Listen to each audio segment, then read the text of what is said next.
So, you've completed your experiment. That's awesome!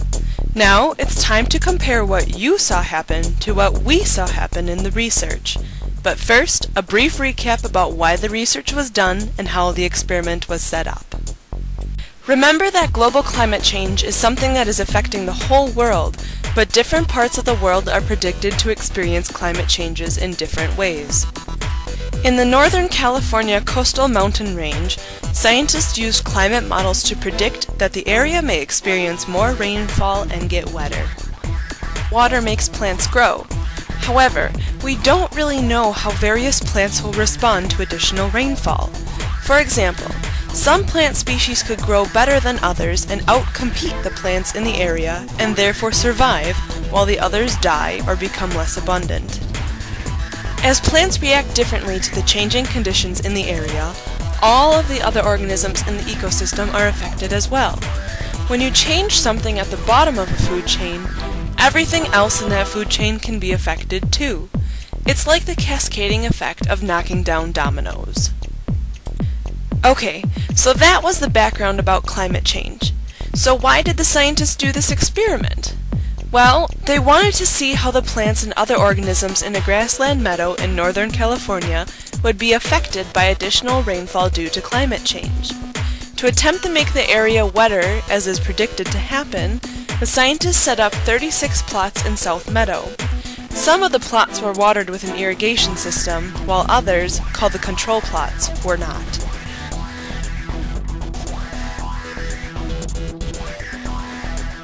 I'm going to tell you what happened in terms of 3 kinds of plants present in the grassland meadow ecosystem.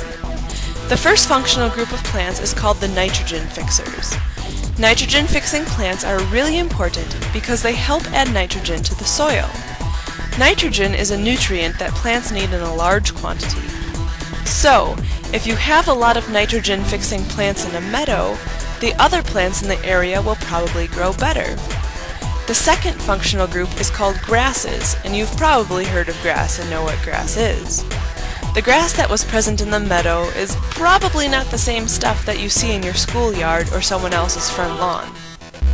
Finally, the third functional group is called wildflowers.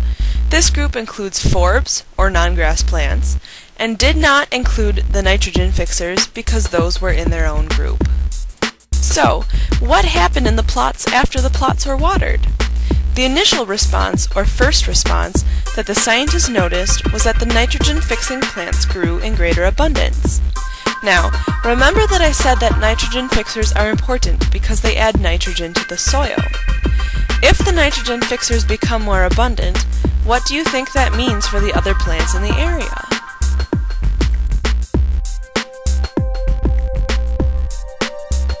If you said that some of the other plants were able to grow better, you're right.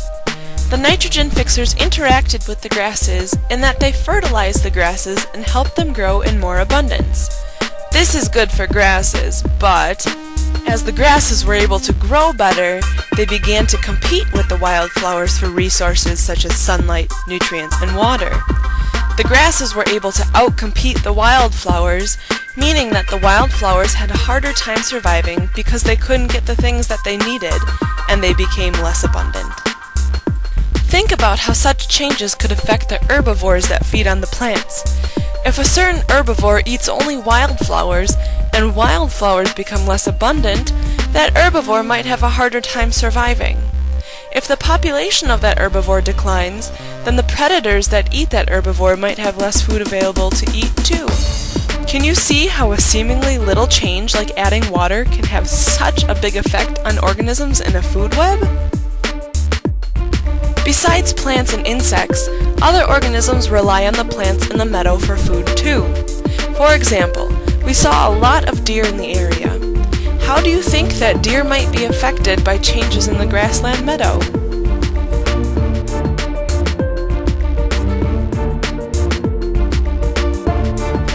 This is why global climate change is really important to study. Changes that are predicted to occur, such as slight changes in temperature or precipitation patterns, can actually have major effects on the organisms that live there.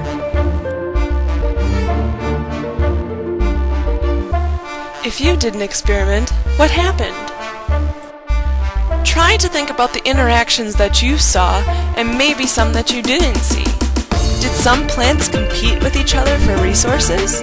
Did you see any insects in your plots? How about larger animals? How do those things interact with each other and with the plants in the area? How might these interactions change if the climate in your town or state changes? Finally, how do your results compare with the results found in the California grassland meadow research? Now that you know what happened in the South Meadow experiment, compare what you saw or did not see to the research done in the California grassland meadow.